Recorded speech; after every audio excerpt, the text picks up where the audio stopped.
You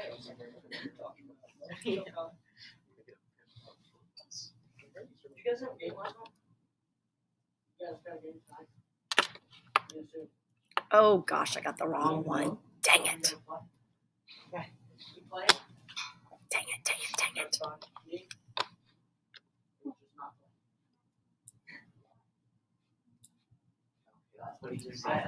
I thought you told me like you wanted to play.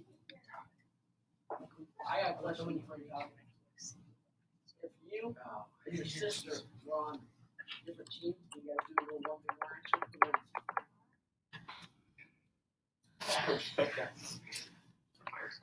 action. Okay, people. All right, so let me have your attention so we could talk before we get started on this about what the rest of this week will look like, what next week will look like, and then just for our reference, if potentially we have to move to all virtual setting, which none of us hope that we do, as much as you guys hope that that doesn't happen, as a teacher, I sincerely don't hope that that happens. I think that it should be somewhat reassuring that the reason we're in this place right now is not because of classroom activities, it's from extracurricular. And please, again, when you go to those extracurricular things, don't let your guard down. Keep your mask up, wash your hands, social distance. Those of you that are being very conscientious about your mask, you know that's you need to do that to keep family members safe. Please know, and please be assertive enough in yourself to tell people, either stay back from me, I don't want to be near you if you're not going to wear a mask, all of those things. So I feel slightly reassured, again, that the reason we have these numbers and these huge quarantine issues are not from what's happening in our classrooms. So we know in our classrooms we're being taking all the right precautions, and not that they did not in those extracurricular, but I think it just tends to lend itself to kind of let down. So please don't do that. Second part of that is if we do go virtual. So as freshmen, you did not have me as a teacher last year for virtual. So I want to explain to you a couple things of how we'll do world history if we have to go virtual. I always try to think of, as a teacher, what it would have been like for me as a student to have to do this. In the 9th grade, I would have been responsible. My sister was 8 years younger than me, so she would have been 7. I would have been responsible for my 7-year-old sister, because both of my parents worked. So I would have been in charge of making sure she did her assignments. I also have the most annoying, horrible, awful sister that's only 13 months younger than me. She's awful. Both of them knew, yeah, she still is. Both of them knew that if anything happened in the house, how many of you the oldest sibling? If anything happened in the house, it's my fault. Anybody got that? It's your fault. Your siblings know that. Take advantage of it. So that would have been issue number 1 for me. Both my parents at work. I'm in charge of this. Second was the freshman year was the beginning of a 3-year horrific divorce for my parents. Never knew what was going to be happening with my parents. We could have Awesome Day. We could have World War 842 Part A, B, and C, slamming doors, throwing things. It was awful. At the height of this, my junior year, I came home with all my friends to find my mom standing on the balcony throwing all my dad's record albums off one at a time, cussing at them. Here's your blankety blank Merle Haggard, and and it is funny now, and it's even funnier when I tell you my mom's 4'10" and she can barely see over the top of the railing of the balcony to do that, just her little red head's poking up. So I think about that and that is why I don't do Zoom meetings. I don't do them. I don't do Google Meets. I don't do Zoom meetings because I think as a student that would have stressed me out, knowing that while I'm on this hour thing, I don't know what my sisters are doing. I don't know if one of my parents are going to come in. And granted, the whole mute background thing kind of works, but it doesn't help you from being distracted, like what's happening. So I don't do them. It's a long, drawn-out story to tell you why I don't do them. It's not that I don't want to talk to you or I don't want to see you. It's just that I think that's hard. I think it's hard to ask as students. Every teacher has their right to do what they want to do. My experience kind of clouds my whole view of that. And hopefully all of you are growing up in the most awesome, loving household But statistically, I know that doesn't happen to everybody. And those of you that are, just know it turns out okay. Like you have funny stories to tell. Those of you that are experienced, and I don't want to make light of it because if you're in the middle of it, it's horrific and I get it, but it does eventually turn out okay. And maybe you can tell funny stories about your mom throwing. Everybody wanted to follow me home from school. That's the other thing. I had lots of friends because they all wanted to see what's going on at Lynn's house today with her parents. It was awful.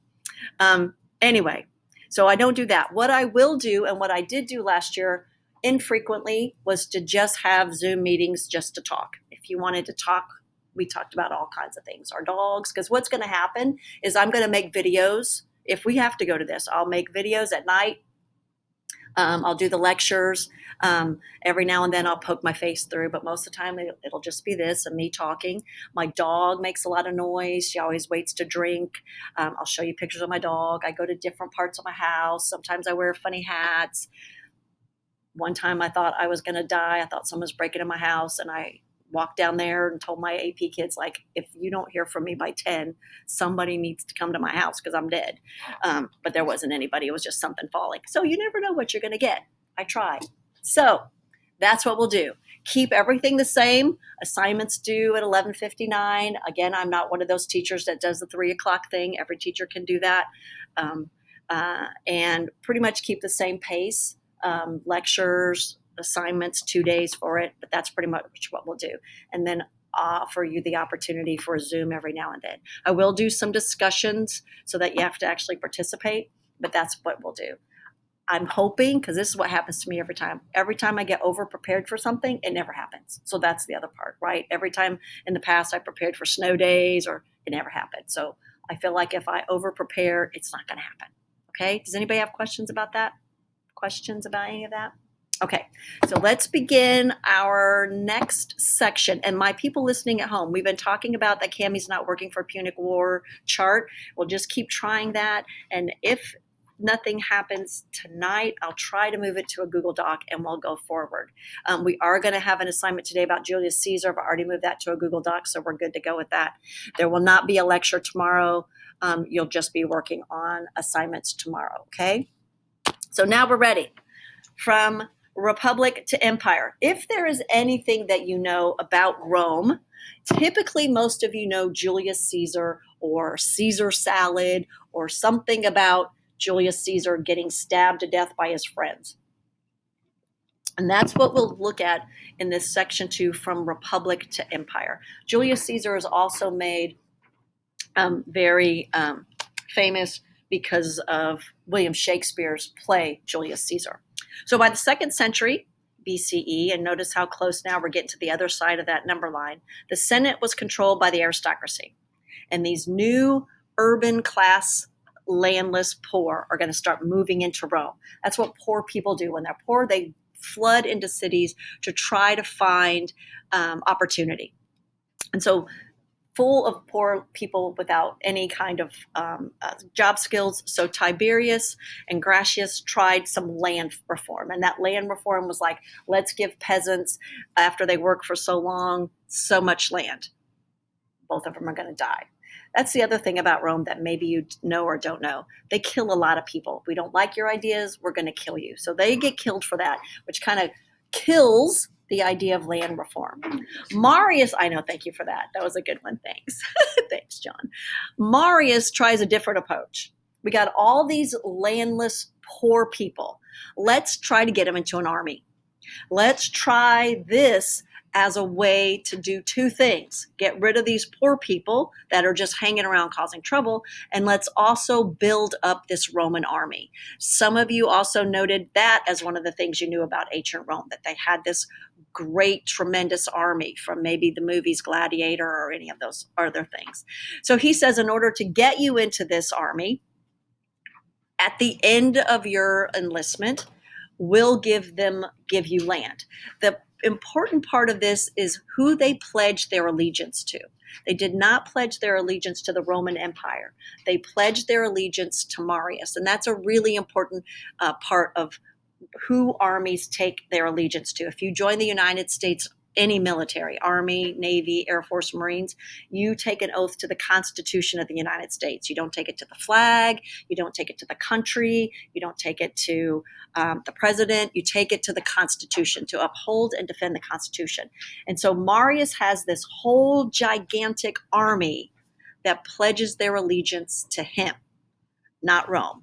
And then what starts happening is all these generals, all these men start saying, I need an army. I want an army. If all I have to do is give them land, if and when they survive, I'm going to build myself up an army. And so that's what will begin.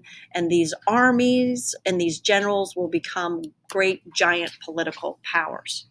So as you can imagine, with a whole lot of army, or with a whole lot of generals, with a whole lot of armies, they are in constant civil war. So about 50 years of constant civil war. And just for some kind of example, the United States Civil War lasted about 4 years and took us generations to get over. It is difficult because every single person that dies is part of your country. Every field you burn, every building you destroy is part of your own country. But from that chaos, 3 men are going to emerge as victorious. Crassus, who is the richest man in Rome, Julius Caesar, who is a military hero, and Pompey, who is also a military leader. Not quite as successful as Caesar, but definitely a part. And they are going to create what's known as the first triumvirate. We call it the first tri. So it's a group of 3 men that are going to try and control Rome. So you think about your 2 closest friends and trying to make decisions with your 2 closest friends. It's not easy. Running a country with 3 people in which 3 of these people are used to being in charge, right? A military general, a military hero, and a rich guy, all trying to govern and all trying to make the best decisions for Rome. And I hope in your brain you can already figure out this is not going to turn out well. It's not going to work well. And it doesn't. First off, Crassus was killed in battle, and that left 2. If Crassus could have stayed as the rich guy, he might have been the one that could have changed this. But when you leave 2 military leaders to rule and control Rome together, that's going to be a bad thing. So the Senate, for their reasons, decided they wanted Pompey to be the leader. And they ordered Julius Caesar, who is in Gaul at the moment, modern day France, to give up his command. They say, Caesar, you got to give up your command. You're not going to get to be the ruler. We like this other guy. The problem is at this point, Julius Caesar has a tremendous following with his army. And he goes out in front of them and he says, Rome has asked me to give up my command. What say you? And they, no, we all hail Caesar, all hail Julius. He's told to give it up. And he decides with the other people in his command that they're going to just go take over Rome. They're just going to march in. And so he takes his army, he marches illegally into Italy, and he crosses that Rubicon.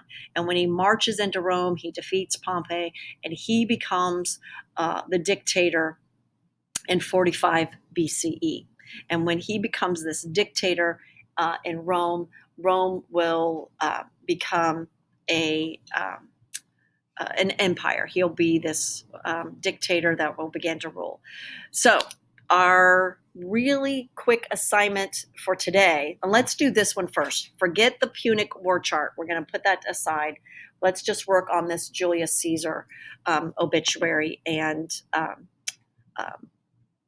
connection with William Shakespeare. So the story of Julius Caesar is this. Julius Caesar becomes a dictator. A dictator is someone that rules without anyone to help him. He rules with the might of an army. And what eventually ends up happening is Julius Caesar's friends from the Senate end up stabbing him on the Ides of March, the 15th of March.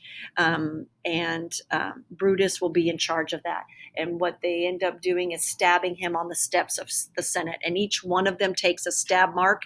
So he stabbed like 15, 16, 17 times. So each one of them can honestly say that they did not kill Caesar, right? Their one stab didn't kill Caesar. All of them together killed Caesar. Julius Caesar will then die on the front steps of the Senate on the Ides of March. There is also the funeral of Julius Caesar, in which this is what William Shakespeare ends his play Julius Caesar with, and that is, and maybe some of you have heard it, friends, Romans, countrymen, I have come to bury Caesar, not to pray him, all men. So that's what you're going to read. You're going to read the famous oratory from William Shakespeare's Julius Caesar. I think you read that next year in Mrs. Murdoch's class. Do you guys read Romeo and Juliet with Mrs. Flath? Are you guys there yet? I think that's, what are you guys reading in Mrs. Flath's class right now? Are you reading anything? Are you doing grammar? Okay. You're what? Okay. So you will be reading. Oh, you're not in Mrs. Flath's class. I'm sorry. You're in Mrs. Smith's class. I'm so sorry. I just habit. Mrs. Flath taught this for so long. Sorry, in Mrs. Smith's class. So, all right. So the assignment is in Canvas. So forget the Punic War chart. Put that one away from your mind, and let's work on the Julius Caesar. And I'm going to open that really quickly and look at that with you. I think I can. I don't want that. So let's make sure it opens for you. Okay, so in these Google Docs, you don't need to make a copy. You'll have a submit button up at the top, so please don't make a copy of this, and let's hope this opens and we can see it. And my little, okay, yay.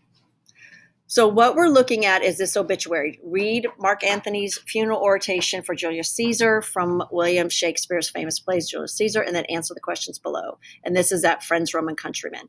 So what you're looking at is this is something that students sometimes do not get, even though you guys are the most sarcastic people of the world. You don't get other people's sarcasm. And Mark Antony is being sarcastic, especially in his continuing look at Brutus is an honorable man. Brutus is the one that leads this assassination attempt against Julius Caesar. So that will be one of the things that you'll see. This oration talks about all the honest and great things that Julius Caesar did, but Brutus looks over it. And again, Brutus says he was ambitious. So because Brutus says it, it must be true. And that's his sarcasm. This is how Brutus leads this charge against Julius Caesar, who was Mark Antony's friend, who Mark Antony felt was a great ruler and a great leader, and how Brutus brought it to an end. Then at the bottom, what's the tone of this speech? I give you that because after years and years of this assignment, nobody gets it. The tone is Mark Antony being very sarcastic. He is telling the people that listened here that here was what Caesar really did, and this is how Brutus changed up and made you believe these things incorrectly about Julius Caesar. How does Mark Antony feel about Caesar? You should be able to do that. Does Mark Antony really think Brutus is an honorable man? That's another sarcastic.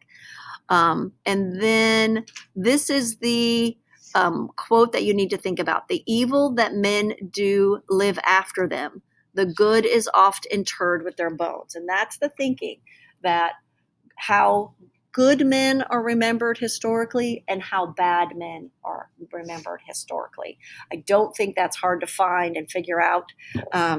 People's fascination with serial killers, I don't get that. People's fascination with Criminals, I don't get that either, but the History Channel has made it its bread and butter to talk about all these things. We have whole TV channels geared toward that. My husband watches those shows, Snapped and all those things about criminals. So as opposed to good people, how are they remembered? So that's the last. So this is and then our last thing that we're looking at is writing a quick obituary for Julius Caesar.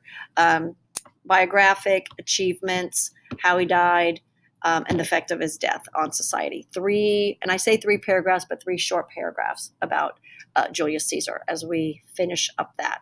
All righty? Okay, no new assignment tomorrow. I'll update you on the Punic war chart. If it's going to continue with the Cami thing, I'll let you know. All right, questions about? This is due on Wednesday. Do this, put the Punic chart on hold. I'll email and put an announcement about what we're going to do about that one. Okay? All right, any questions, anybody? All right. Thanks for your attention.